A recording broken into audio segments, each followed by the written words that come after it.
दोस्तों नमस्कार। आप सब कैसे हैं? चलिए दोस्तों, आज का अपना सेशन शुरू करते हैं। जो हमारा आज का टॉपिक होगा वह होगा बिहार अपवाह तंत्र एवं सिंचाई। बहुत ही बेहतरीन टॉपिक है। चलिए इसमें शुरू करते हैं। इसमें जो हमारा जो पहला क्वेश्चन आता है, बिहार में विद्यमान अपवाह तंत्र के अंतर्गत कौन कौन आते हैं। तो जो इसका आंसर होता है वह हमारा होता है, एक मिनट। तो जो इसका आंसर होगा वह हमारा होगा, बिहार में विद्यमान अपवाह तंत्र के अंतर्गत मुख्यतः नदियाँ, झीलों, आर्द्रभूमि, जलप्रपात, विभिन्न गर्म कुंडों को शामिल किया जाता है। ये सभी आते हैं। जो दूसरा हमारा क्वेश्चन बनता है, किस तंत्र के अंतर्गत विभिन्न सिंचाई की जाती है। तो अपवाह तंत्र के अंतर्गत विभिन्न नदियों से निकाली गई नहरों, नलकूपों, तालाबों, कुओं के माध्यम से संपूर्ण प्रदेश में सिंचाई की जाती है। किस तंत्र के अंतर्गत सिंचाई की जाती है? तो अपवाह तंत्र के अंतर्गत सिंचाई की जाती है। ये अपवाह तंत्र हमारा सही होगा। देखिए, अब आपको जल्दी जल्दी ले चलना है, ताकि आपको ऑप्शनेबल क्वेश्चन दिया जाएगा तो बहुत ज़्यादा लेट लगेगा, इसलिए जल्दी जल्दी में हम सभी चैप्टरों को ख़त्म करेंगे। चलिए अब चलते हैं। नेक्स्ट जो हमारा क्वेश्चन आता है वह होता है नदियों के बारे में। अब नदियों के बारे में क्या आता है कि बिहार में प्रवाहित होने वाली प्रमुख नदियों को हम देखेंगे। पहले देखते हैं गंगा नदी के बारे में। गंगा नदी में क्वेश्चन बनता है हमारा, गंगा कहाँ से निकलती है। मूल रूप से यह नदी भागीरथी नाम से गंगोत्री हिमनद उत्तराखंड से निकलती है। तो गंगा कहाँ से निकलती है? तो गंगा हमारी निकलती है गंगोत्री से निकलती, हिमनद उत्तराखंड से हमारी निकलती है। क्लियर हो गया। अभी चलते हैं चौथे क्वेश्चन में। तो चलते हैं, गंगा की लंबाई बिहार में कितनी है। तो गंगा की लंबाई जो है बिहार में, इस नदी की लंबाई कितनी है? 445 किलोमीटर है। 445 किलोमीटर ये हमारी लंबाई हमारी है। और इसके बाद से फिर से एक और नदी बनती है, एक और क्वेश्चन बनता है कि ये बिहार, एक और क्वेश्चन हमारा बन जाता है कि बिहार में यह नदी किन किन जिलों को टच करती है। ठीक, तो हमारा बनता है बिहार में यह नदी, तो कर देते हैं। देखिए, बिहार में यह नदी पश्चिम से पूर्व क्रमशः मुख्यतः बक्सर, भोजपुर, सारण, पटना, वैशाली, समस्तीपुर, बेगूसराय, लखीसराय, खगड़िया, मुंगेर, भागलपुर तथा कटिहार, कुल कितने जिले हैं? तो 12 जिलों से प्रवाहित होती है। पटना जिले में इसकी लंबाई सर्वाधिक है। तो देखिए, यहाँ पे हमारे दो क्वेश्चन और बन जाते हैं कि जो गंगा नदी है कितने जिलों से बहती है, कितनी जिलों से हो करके बंगाल की खाड़ी में जाके गिरती है। तो जो हमारी गंगा नदी है वो कुल मिला जुला के 12 बिहार में 12 जिलों को क्या करती है? टच करती है। 12 जिलों से गुजरती है। और एक और क्वेश्चन हमारा इसमें बनता है कि सबसे ज़्यादा लंबाई बिहार में गंगा नदी की किस जिले में है। तो हमारा जो क्वेश्चन बनेगा कि गंगा नदी बिहार के कितने जिलों से निकलती है। तो गंगा नदी बिहार के 12 जिलों से निकलती है। गंगा की लंबाई किस जिले में सबसे ज़्यादा है? तो गंगा की लंबाई जो है वह हमारा पटना जिले में हमारी सबसे लंबाई है। ये लंबाई कहाँ पे है? सबसे ज़्यादा लंबा कहाँ पे है? ये पटना में हमारी लंबी है, हमारी पटना में लंबी है। चलिए अब चलते हैं नेक्स्ट क्वेश्चन की तरफ चलते हैं। एक बार हम ऊपर से पूरा पैराग्राफ पढ़ लेते हैं तो पूरा कन्फ्यूजन हमारा दूर हो जाएगा। ये दिखाया कि बिहार में इस नदी की लंबाई कितनी है? 445 किलोमीटर है। हालांकि भारत में इसकी कुल लंबाई लगभग 2525 किलोमीटर। देखिए, यहाँ पे एक और क्वेश्चन हमारा बन जाता है कि भारत में गंगा नदी की लंबाई हमारी कितनी है। तो भारत में जो है वो हमारी गंगा नदी की लंबाई कितनी है? तो 2525 किलोमीटर है। अगर केवल पूछता है कि बिहार में गंगा नदी की लंबाई कितनी है, तो ये हमारा ऊपर का हमारा सही हो जाएगा, 445 किलोमीटर हमारा सही हो जाएगा। अब चलते हैं नेक्स्ट, अब नीचे पढ़ते हैं। बिहार में यह नदी पश्चिम से पूर्व क्रमशः मुख्यतः बक्सर, भोजपुर, सारण, पटना, वैशाली, समस्तीपुर, बेगूसराय, लखीसराय, खगड़िया, मुंगेर, भागलपुर, कटिहार, कुल 12 जिलों से प्रभावित होती है। पटना जिले में इसकी लंबाई सबसे ज़्यादा अधिक है। इसके बारे में तो हम लोग क्वेश्चन समझ लिए हैं। चलिए अब चलते हैं, ऊपर चलते हैं। यहाँ पर लिख रहा है यह नदी चौसा बक्सर के पास बिहार में प्रवेश करती है तथा कटिहार बिहार एवं साहबगंज झारखंड के बीच सीमा बनाते हुए पश्चिम बंगाल में प्रवेश कर जाती है। तो हमारा यहाँ पे एक और क्वेश्चन बन जाता है कि गंगा नदी कहाँ से बिहार में प्रवेश करती है। तो बिहार में कहाँ से प्रवेश करती है, तो गंगा नदी चौसा बक्सर के पास बिहार में प्रवेश करती है। ये हमारा आंसर, हमारा एक और हमारा क्वेश्चन हमारा बन गया। अब दूसरा क्वेश्चन एक और बनता है कि कौन सी नदी कटिहार साहबगंज झारखंड के बीच सीमा बनाते हुए बंगाल में प्रवेश करती है। तो जो गंगा नदी है वह कटिहार बिहार साहबगंज झारखंड के बीच सीमा बनाते हुए पश्चिम बंगाल में हमारी प्रवेश करती है। ये क्वेश्चन हमारा यहाँ से बन जाता है। अब चलते हैं नेक्स्ट पढ़ते हैं। बिहार में इसमें बाईं और उत्तर दिशा से मिलने वाली नदियों में घाघरा, गंडक, बागमती, बलान, बूढ़ी गंडक, कोसी, कमला तथा महानंदा हैं। तो हमारा यहाँ पे एक और क्वेश्चन बन जाता है कि बिहार के गंगा में बाईं ओर से उत्तर दिशा से मिलने वाली नदियाँ कौन कौन सी हैं। तो गंगा नदी में बाईं ओर से उत्तर दिशा से मिलने वाली जो नदियां हैं वह हमारी क्या हैं, घाघरा, गंडक, बागमती, बलान, बूढ़ी गंडक, कोसी, कमला तथा महानंदा हमारी प्रमुख हैं। अब चलते हैं नेक्स्ट क्वेश्चन की तरफ। आप चलते हैं ऊपर चलते हैं, आप सभी इसका स्क्रीनशॉट ले लें। अब चलते हैं नेक्स्ट क्वेश्चन की तरफ। अब चलते हैं, अब पढ़ते हैं। इसमें दाईं ओर दक्षिण दिशा से मिलने वाली नदियों में सोन, कर्मनाशा, पुनपुन तथा किऊल प्रमुख हैं। तो हमारा एक और क्वेश्चन यहाँ पे बन जाता है, बिहार के गंगा में दाईं ओर से दक्षिण से मिलने वाली नदियाँ कौन कौन सी हैं। तो इसमें हमारी जो है वह हमारी कौन कौन सी हैं, हमारी सोन हो गई, कर्मनाशा हो गई, पुनपुन तथा किऊल प्रमुख हैं। ये हमारा आंसर हमारा हो जाता है। अब चलते हैं नेक्स्ट क्वेश्चन की तरफ। अब चलते हैं घाघरा सरयू नदी के बारे में समझ लेते हैं। पहला क्या कह रहा है, इस नदी का उद्गम तिब्बत के पठार पर मानसरोवर झील के पास स्थित मापचुंचुंग हिमनद ग्लेशियर से होता है।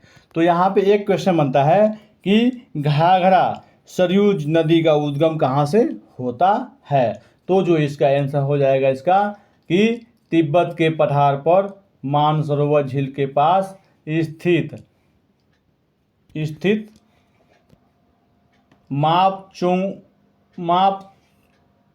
मापचुंचुंग हिमनद ग्लेशियर से होता है। ये हमारा ये सही हो जाएगा। ठीक, अगर यहाँ इतना भी लिख देते तो सही हो जाएगा हमारा, अगर ऊपर से लिखते हैं तभी हमारा सही हो जाएगा। अब नीचे पढ़ते हैं। बिहार में इस नदी की लंबाई 83 किलोमीटर है। तो एक और क्वेश्चन बन गया कि घाघरा नदी की बिहार में लंबाई कितनी है। तो घाघरा नदी की बिहार में लंबाई 83 किलोमीटर है। देखिए यही आपका ऑप्शन में होता तो बहुत ज़्यादा हमारा होता। आगे क्या कह रहा है, यह दरौली सिवान जिला के नज़दीक बिहार में प्रवेश करती है तथा रिविलगंज सारण जिला के पास गंगा में मिल जाती है। तो एक और क्वेश्चन हमारा बन जाता है कि एक और क्वेश्चन हमारा बन गया कि ये बताइए कि सरयू नदी जो है वह सिवान के किस जगह प्रवेश करती है। यानी हमारा बन गया कि घाघरा की लंबाई कितनी है, एक बन गया घाघरा नदी कहाँ से प्रवेश करती है। तो घाघरा नदी कहाँ से प्रवेश करती है, तो यह दरौली कहाँ से प्रवेश करती है, तो यह दरौली सिवान जिला के नज़दीक बिहार में प्रवेश करती है। ये अपना मिल गया है। और एक और प्रवेश करती है तथा रिविलगंज सारण जिला के पास गंगा में मिल जाती है। और तथा एक और क्वेश्चन बन जाता है कि ये बताइए कि सरयू घाघरा नदी किस जगह गंगा में मिल जाती है। तो जो हमारी जो घाघरा जो सरयू नदी है, जो हमारी घाघरा सरयू नदी है वह रिविलगंज सारण जिला के पास गंगा में मिल जाती है। ये हमारा आंसर सही हो जाएगा। यहाँ से रिविलगंज घायागढ़ा के पास, हावड़ा जिला के पास, गंगा में मिल जाती है। ये हमारा आंसर हमारा सही हो गया। अब चलते हैं, आप सभी से निवेदन है कि मेरे चैनल को लाइक, सब्सक्राइब और शेयर कीजिए, ताकि मैं जल्दी जल्दी में आप सभी को एक चैप्टर में बहुत सारे क्वेश्चन बना करके आपके सामने लेते आऊँ और जल्दी जल्दी से टारगेट अपना हम लोग पूरा कर सकें और ज़्यादा से ज़्यादा हम लोग का क्वेश्चन हम लोग का तैयार हो सके। क्योंकि बहुविकल्पी का टाइम नहीं है। बहुविकल्पी को अगर हम देखते हैं तो बहुत सारे क्वेश्चन को हम नहीं कर पाएंगे। ऐसे चैप्टर वाइज हमारा जो है वो एक भी टॉपिक हमारा छूटेगा नहीं और हम लोग सब चीज़ को कवर करते हुए आगे चलेंगे। चलिए अब चलते हैं अगले क्वेश्चन की तरफ। इस नदी को सरयू तथा करनाल के नाम से भी जाना जाता है। तो हमारा एक और क्वेश्चन बन गया कि घाघरा नदी को किस किस नामों से जाना जाता है। एक और क्वेश्चन बन गया हमारा कि घाघरा नदी को किस किस नामों से जाना जाता है। तो घाघरा नदी को सरयू तथा करनाली नाम से जाना जाता है।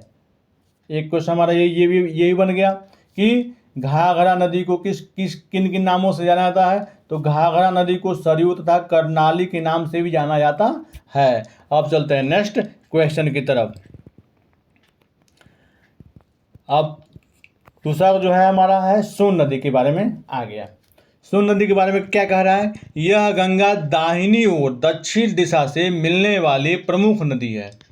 ठीक, प्रमुख नदी है। इस नदी का उद्गम अकरकंटक मध्य प्रदेश से होता है। तो एक क्वेश्चन बनता है कि सोन नदी का उद्गम स्थल कहाँ है। तो सोन नदी का उद्गम स्थल कहाँ है। तो सोन नदी का जो उद्गम स्थल है वह अकरकंटक मध्य प्रदेश है। क्लियर हो गया अभी। अब चलते हैं दूसरे क्वेश्चन के तरफ। दूसरा क्वेश्चन क्या कहता है कि सोन नदी किस दिशा से बिहार में मिलती है। तो सोन नदी जो है वह गंगा में दाहिनी ओर दक्षिण दिशा से मिलने वाली प्रमुख नदी है। तो हमारा एक क्वेश्चन बनता है कि गंगा में सोन नदी किस दिशा से मिलती है।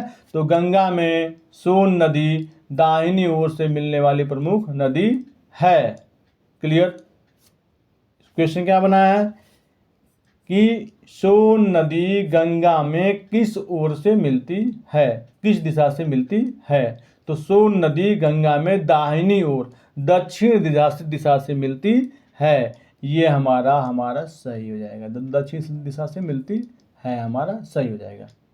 ठीक, अब चलते हैं सेकंड पढ़ते हैं पैराग्राफ। यह रोहतास जिले से बिहार में प्रवेश करती है तब पटना के समीप गंगा नदी में मिल जाती है। तो एक और क्वेश्चन हमारा ये बनता है कि सोन नदी जो है वह बिहार में कहाँ से प्रवेश करती है। तो सोन नदी जो है, पीछे थोड़ा सा हम लोग के बात वो थोड़ा सा गलत हो गया था बोलने में। तो यहाँ पे जो है क्या है कि सोन नदी जो है वह बिहार में किस जिले में प्रवेश करती है। तो सोन नदी जो है वह रोहतास जिले में बिहार में प्रवेश करती है। तो सोन नदी बिहार में कहाँ से प्रवेश करती है। तो रोहतास जिले से प्रवेश करती है। तब पटना के समीप गंगा नदी में मिल जाती है। एक और क्वेश्चन हमारा यहाँ से बन जाता है कि ये बताइए कि सोन नदी गंगा में किस जगह मिलती है, यानी किस जिले में मिलती है। ठीक, तो हमारा जो है यह सोन नदी जो है पटना के समीप गंगा नदी में मिल जाती है। पटना के समीप गंगा नदी में हमारी सोन नदी हमारी मिल जाती है। अब चलते हैं नेक्स्ट क्वेश्चन की तरफ। इसकी बिहार में लंबाई कुल 202 किलोमीटर है। तो एक और क्वेश्चन हमारा बन जाता है कि सोन नदी की लंबाई बिहार में कितनी है। तो सोन नदी की जो लंबाई है बिहार में वह 202 किलोमीटर है।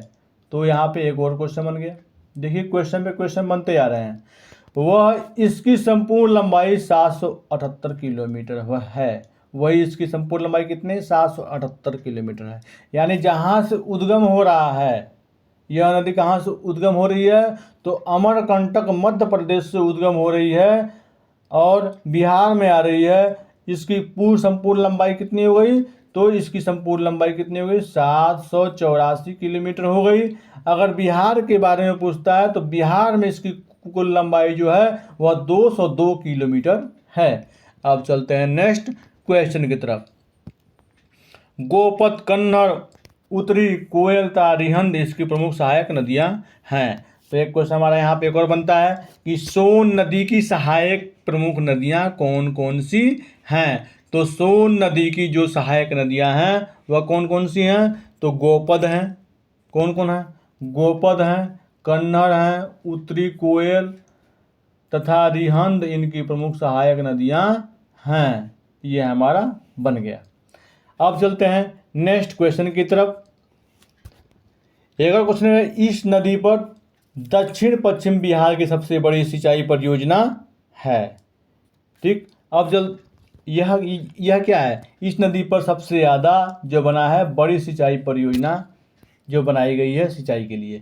अब चलते हैं नेक्स्ट, चलते हैं आगे, चलते हैं कोसी नदी के बारे में समझते हैं। अब चलते हैं कोसी नदी के बारे में समझ लेते हैं। देखिए, कोसी नदी के बारे में कह रहा है, यह नदी अपना मार्ग बदलने के लिए कुख्यात है। इस नदी में प्रतिवर्ष आने वाली भीषण बाढ़ के कारण इसे बिहार का शोक कहा जाता है। तो बिहार का क्यों शोक कहा जाता है।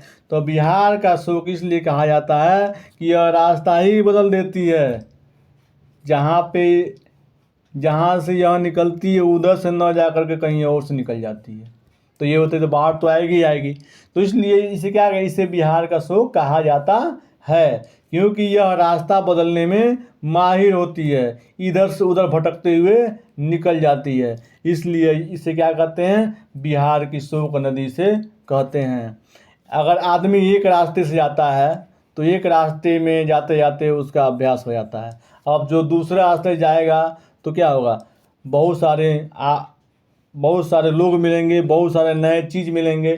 तो ऐसे ये है जो कोसी नदी है, जब ये रास्ता बदलती है तो कहीं मान लीजिए किसी का मकान पड़ा है, किसी का कुछ भी पड़ा है, तो ऐसे किसी खेत खलिहान बगीचा है, इधर से होते हुए निकल जाती है। तो ये बताइए कई गांव ही पड़ जाते होंगे। तो इसलिए क्या कहता है, बिहार का इसे शोक कहा जाता है। अब चलते हैं, यह नदी सुपौल, सहरसा, मधेपुरा, पूर्णिया जिलों से प्रभावित होने के बाद गंगा नदी में मिल जाती है। तो आपसे पूछ सकता है कि कोसी नदी किन किन जिलों से प्रभावित होती है। तो कोसी नदी सुपौल, सहरसा, मधेपुरा, पूर्णिया जिलों से प्रभावित होती है। तो हमारा एक क्वेश्चन हमारा यहाँ बन जाता है, यह नदी सुपौल, सहरसा, मधेपुरा, पूर्णिया जिलों से प्रभावित होती है। ये आपका हमारा एक क्वेश्चन हमारा बन गया हमारा। अब एक और पूछ सकता है, इसका उद्गम गोगाई स्थान नेपाल से होता है। एक क्वेश्चन हमारा यही बनता है कि ये बताइए कोसी नदी का जो है वह उद्गम स्थल कहाँ है। तो कोसी नगर का जो उद्गम स्थल है वह गोसाई स्थान नेपाल है। कहाँ पे है, गोसाई स्थान नेपाल है। तो जो इसका जो है हमारा जो आंसर होगा वो उद्गम स्थल क्या है, गोसाई स्थान नेपाल है। बहुत सारी चीज़ें हमें नई नई चीज़ें सीखने को मिल रही हैं। इसीलिए हम बहुविकल्पी को अब नहीं टारगेट कर रहे हैं, हम सीधा क्वेश्चन ही पढ़ा रहे हैं ताकि एक चैप्टर में बहुत सारे क्वेश्चन बन सकें और जल्दी में हम लोग अपना टारगेट पूरा कर सकें। हमारा लक्ष्य ये है कि आप कैसे भी आप एक सफल अध्यापक आप बिहार में आप बन सकें। बीपीएससी की जो परीक्षा है उसमें कौन कौन से चैप्टर आएंगे, कौन कौन से क्या आएंगे, ठीक, चैप्टर के बारे में तो पता हो गया है, लेकिन किस चैप्टर से कितने नंबर पूछे जाएंगे, किस सब्जेक्ट से कितने नंबर पूछे जाएंगे, ये किसी को नहीं पता है। तो इसी के बारे में हम लोग एक क्रम से चलते हैं ताकि बीपीएससी कहीं से भी कोई भी क्वेश्चन पूछे तो हम उसे तुरंत हम जवाब दे सकें, हमारे दिमाग में तुरंत रहे और तुरंत हम टिक वो लगा सकें। क्योंकि बीपीएससी कहाँ से सवाल पूछ देगी ये किसी को नहीं मालूम है। चलिए अब चलते हैं नेक्स्ट क्वेश्चन की तरफ चलते हैं। सनकोसी, ताम्रकोसी, ताम्रकोसी, भूतकोसी, लुच्छुकोसी, दूधकोसी, इंद्रावती तथा अरुणकोसी इसकी सहायक नदियां हैं। अब देखिए पूछ रहा है कि इसकी सहायक नदियां कौन कौन सी हैं। तो इसकी सहायक नदियां कौन हैं, तो सनकोसी, ताम्रकोसी, ताम्रकोसी, भूतकोसी, लुच्छुकोसी, दूधकोसी, इंद्रावती तथा अरुणकोसी इनकी सहायक नदियां हैं। तो ये कितनी सहायक नदियां हो गई, एक दो, आपकी कितनी सहायक नदियां हो गई, 1 2 3 4 5 6 7, 8, 8 इसकी सहायक नदियां हो गई। किसकी? तो कोसी की 8 सहायक नदियां हो गई। बहुत सारे हमारे दोस्त होंगे जो इन नदियों का नाम भी नहीं सुने होंगे। तो चलिए अब हम जानते हैं कि इनकी सहायक कोसी नदी की सहायक नदियां कौन कौन सी हैं। तो आपके ऑप्शन में कोई एक इसमें से उठा के दे देगा और भी कहीं सहायक नदियों का नाम दे देगा उठा करके, पूछेगा इसमें कोसी नदी की सहायक नदी कौन सी है। तो आप क्या लगाएंगे? अच्छा ये बताइए, सन कोसी लगा दिया, ताम्र कोसी लगा दिया, ताम्र कोसी लगा दिया, भूत कोसी लगा दिया, लुच्छु कोसी लगा दिया, दूध कोसी लगा दिया, तब तो हम आंख मूंद के मार देंगे चलो भाई भाई कोसी नदी है। अगर ये बताइए अगर इंद्रावती दे दिया तब तो तब तो हम लोग फंस जाएंगे कि इंद्रावती किसकी सहायक नदी है, तब तो मैटर फंस गया।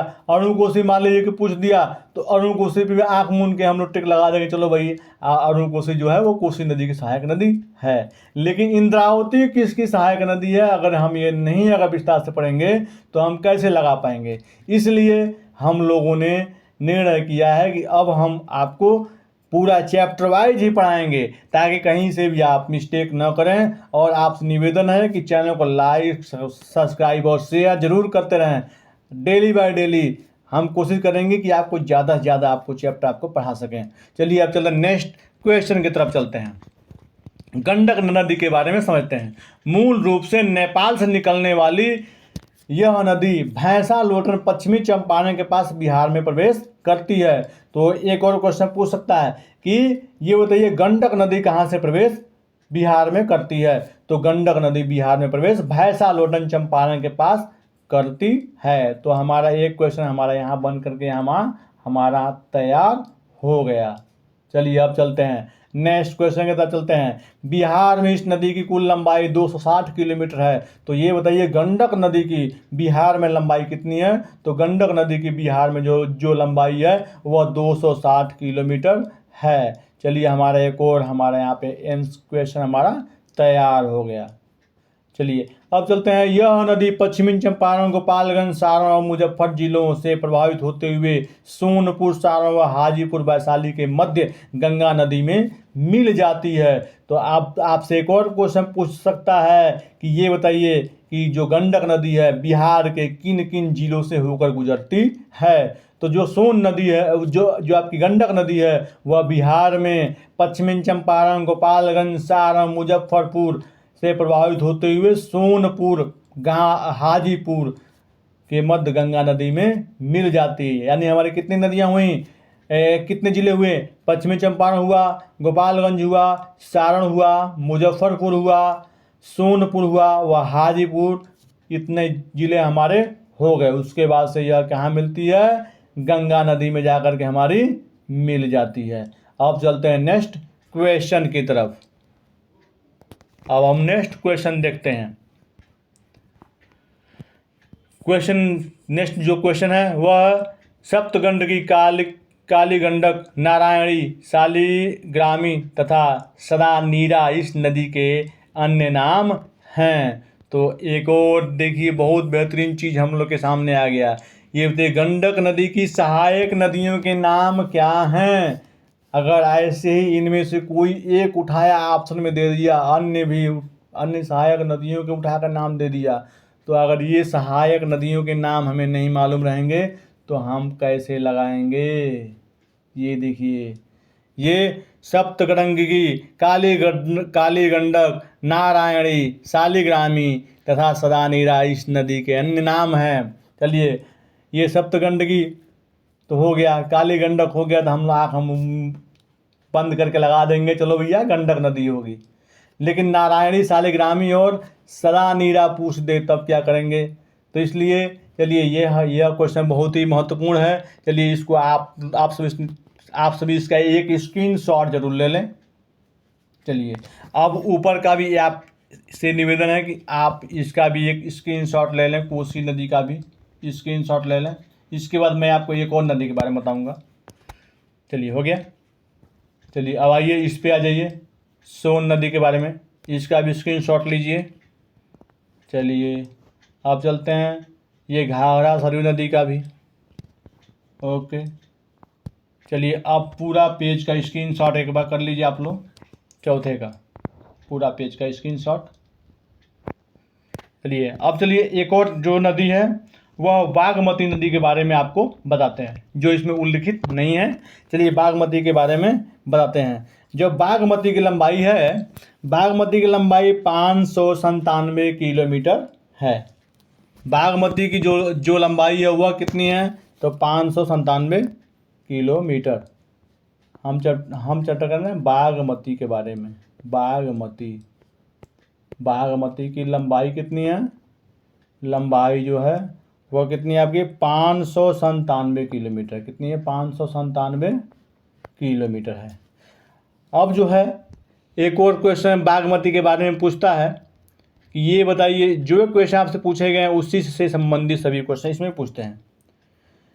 ये बताइए कि यह जो है कहाँ से निकलती है, तो यह काठमांडू से निकलती है और एमपी से गुजरकर बिहार राज्य में प्रवेश करती है। अब बताइए, यह काठमांडू से निकलती है, एमपी जाती है, एमपी से यह कहाँ आती है, बिहार राज्य में प्रवेश करती है, जिसके बाद यह नदी कोसी नदी में मिल जाती है। तो कोसी नदी में एक और नदी मिल गई, वो कौन नदी मिल गई, तो बागमती नदी आके मिल गई। और बिहार में बागमती की लंबाई लगभग 394 किलोमीटर है। तो बिहार में बागमती नदी की लंबाई कितनी है, तो 394। बागमती की लंबाई कितनी है, तो बागमती की जो लंबाई है वह 594 किलोमीटर है। 594 किलोमीटर है। किलोमीटर हमारी हो गई। अब चलते हैं, मिलते हैं कल इसी टाइम। तब तक के लिए good day, good bye, good night. चलिए दोस्तों मिलते हैं, धन्यवाद।